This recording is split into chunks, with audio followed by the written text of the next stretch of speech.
Welcome to Salika Mag. In today's tutorial, we will learn how we can reuse this old t-shirt. You can take any shirt of any size.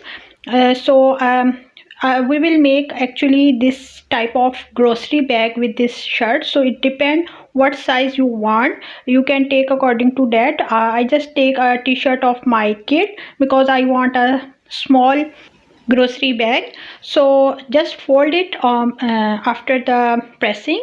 I will trace just according to my this grocery bag, and then for the sleeve part you just have to remove your sleeves as well, but first just cut the neckline, and after cutting the neckline according to your shape, I'm just going to cut the sleeves.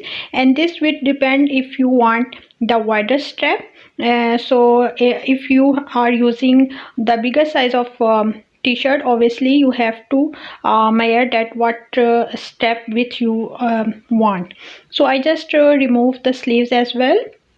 Now it's time to stitch from here, but before that you can cut this hemline, or otherwise I'm just going to use as it is. So for first I just fold it 1.5 inches from this side and 1.5 inches from that side. Now just pin up it properly, and we will stitch this straight stitch here.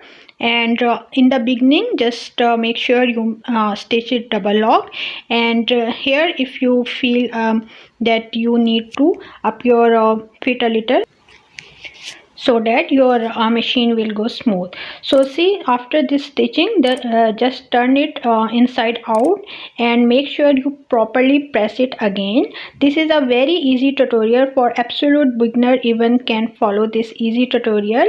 And if guys you are absolute beginner, you can check in my playlist how to make the pattern, how to make your own dress, and each and everything step by step. I have a complete course on my channel.